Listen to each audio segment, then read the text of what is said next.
Hi, this is my Lab 3 presentation for Physics 2211.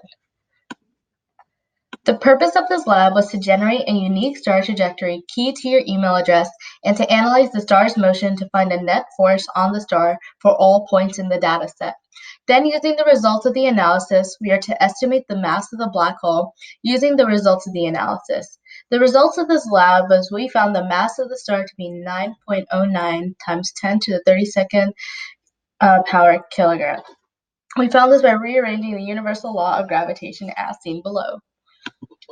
There were three major physics principles involved with this lab. The first was the momentum principle, which states the rate of change in momentum is the result of the product of the net force and the change in time.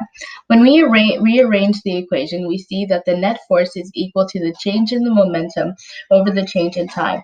The change in momentum is found by subtracting the initial momentum from the final momentum, and momentum is found by mass times velocity. The universal law of gravitation states that the force of gravity is the result of the gravitational constant 6.6 e to the 11th times the mass of the first object times the mass of the second object over the magnitude of the distance squared. This equation was rearranged as seen below to solve for the mass of the black hole. Here, the magnitude of the gravitation force was the net force because it was the only force acting on the object. Finally, parallel and perpendicular forces occur when an object is speeding up / slowing down and moving along a curved path. The parallel component of the net force is equivalent to the parallel component of the rate of change of momentum, which is equivalent to the change in magnitude of momentum over time times the direction. This force occurs when the object is speeding up or slowing down. The perpendicular component of the net force is equivalent to the perpendicular component of the rate of change in direction in momentum, or the rate of change of the direction of momentum times the magnitude of momentum. This force is present when an object is moving along a curved path. This slide demonstrates the Python code used to model the motion of the star. The star's mass was updated as well as the time to reflect one day. Using the initial and final velocities, we found the initial and final momentum using the formula P equals mv.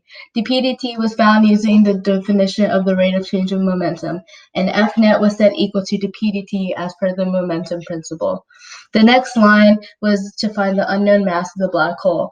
Finally, the parallel component of the change in momentum was found by multiplying the change in momentum, change in magnitude of momentum by the direction.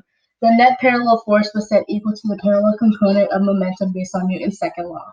The perpendicular component of momentum was found by subtracting the parallel component from the total change of momentum.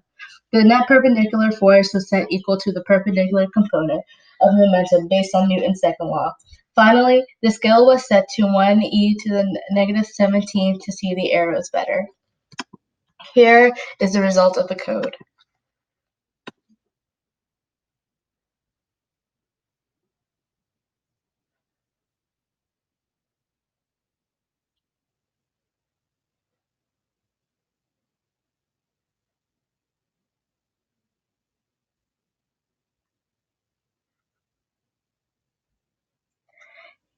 When the star gets close to the black hole, there are a few arrows that appear. The blue arrow is the perpendicular component of the net force that points to the center of the orbit at all the time.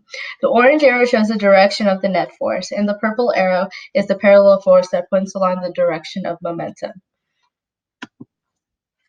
Now, the first question asks us to compare the parallel and perpendicular components of the net force with parallel and perpendicular components of the rate of change in momentum. As we can see from the first equation, the rate of change of the magnitude of momentum is equated to the F net parallel based on the momentum principle. The magnitude can only be changed if there is a force component along the path the object travels. The second equation takes the rate of change of the direction of the momentum and equates it to F net perpendicular, also based on the momentum principle. The direction of the object only changes if there is a force component perpendicular to the path the object travels. The difference occurs conceptually.